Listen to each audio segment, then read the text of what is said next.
కరీంనగర్లో అన్ని రకాల ఫంక్షన్స్ కి అందుబాటులో 400కి సరిపడా సిట్టింగ్ కెపాసిటీ కలిగిన AC function hall EVK banquet hall Sitarampur Karimnagar 9704360437.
ఇలా ఖచ్చితంగా దళిత బంధు విడుదల చేయమని చెప్తే అడిగితే ముగ్గురు మంత్రులు ఎమ్మెల్యేలు అందరూ కూడా మందబలం ఉంది కదా, అధికార బలం ఉంది కదా అని వచ్చి బెదిరించే ప్రయత్నం చేస్తా ఉన్నారు. మీరు బెదిరిస్తే భయపడేటోడు ఎవడు లేడా?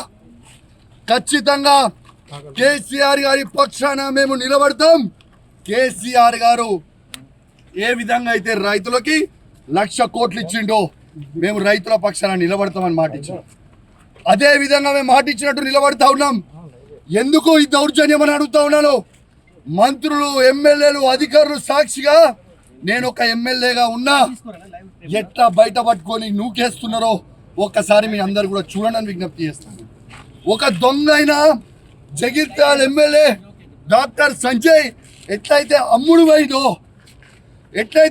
పోయిందో సిగ్గులేనోడు అమ్ముడు పోయినోడు ఎట్లా అమ్ముడు పోయినవరా అని మేము అడిగితే మైకిచ్చుకొని నువ్వు ఏ పార్టీ అంటే కాంగ్రెస్ పార్టీ అంటూ.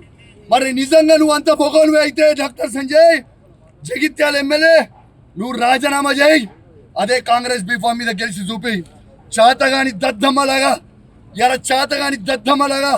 కేసీఆర్ గారు పెట్టిన భిక్ష నువ్వు ఎమ్మెల్యేగా ఉండి నిల్చొని కేసీఆర్ గారిని నువ్వు విమర్శిస్తూ ఉంటే, మీరు నోటికి వచ్చినట్టు మాట్లాడుతూ ఉంటే మేము చూసుకుంటాం ఊకోవాలని అని మేము అడుగుతూ ఉన్నాం. ఖచ్చితంగా నిలదీస్తాం, అడుగడుగున అడ్డుకుంటాం. ఖచ్చితంగా ఇచ్చిపెట్టే ప్రసక్తే లేదు. వాళ్ళు ఖచ్చితంగా ఇవాళ రైతులకి 15,000 రూపాయల రైతు భరోసా ఇవ్వాల్సిందే. ఇందిరమ్మ ఇల్లు ప్రతి ఒక్కరికి ఇవ్వాల్సిందే. ఇలా వాళ్ళు ఇచ్చిన 6 గ్యారెంటీలు ఇవ్వాల్సిందే. వాళ్ళు భయపెట్టించి దౌర్జన్యాలు చేస్తే భయపడే ప్రసక్తే లేదు.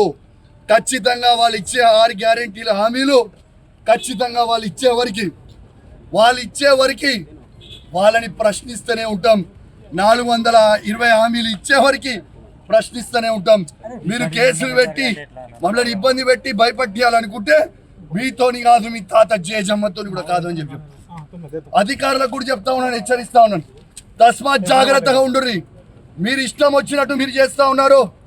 3 ఏళ్ల తర్వాత మళ్ళీ కేసీఆర్ గారు ముఖ్యమంత్రి కాక తప్పదు. ఎవరు కూడా ఇలా ఎక్స్ట్రా చేస్తున్న అధికారులని ఎవరిని కూడా ఇష్టపెట్టాం, అది కూడా గుర్తుపెట్టుకోండి అని చెప్తా ఉన్నాం. ఇవాళ మేము కొట్లాడేది ప్రజల పక్షాన. ఇవాళ పోలీస్ వాళ్ళని కూడా అడుగుతా ఉన్నాను, మీకు కేసీఆర్ ఏం తక్కువ చేసిండమ్మా? మీకు అద్భుతమైన ఫార్చునర్ ఇచ్చిండు, అద్భుతమైన ఇన్నోవాలు ఇచ్చిండు, 5 స్టార్ పోలీస్ స్టేషన్లు చేసిండు, మీ జీతాలు పెంచిండు. ఇవన్నీ మర్చిపోయిరా? మళ్ళా మీకోసం నువ్వు కూడా పోరాటం చేయాలంటే మళ్ళా కేసీఆర్ గారి అది ఒక్కటి గుర్తుపెట్టుకోండి. అధికారం ఎవరికి శాశ్వతం కాదు. 10 సంవత్సరాల్లో మేము కూడా అధికారంలో ఉన్నాం, కానీ ఇష్టం వచ్చిన రాజ్యం లాగా మేము చేయలేదు. ఖచ్చితంగా వాళ్ళు ఇష్టం వచ్చినట్టు అడిగితే అట్లాంటి వాళ్ళని అడ్డుకుంటాం, ఖచ్చితంగా అడుగుతాం, నిలదీస్తాం. పార్టీ మారిన వాళ్ళని కూడా ఎవరిని మీద రాజీనామా చేయకుండా పార్టీలో మారి తిరుగుతాను అడుగున అడ్డుకుంటాం, తిరగబడతాం. బిడ్డ మిమ్మల్ని తిరగనియమని చెప్పి కూడా తెలియజేస్తూ సెలవు తీసుకుంటా ఉన్నాం. జై తెలంగాణ, జై కేసీఆర్.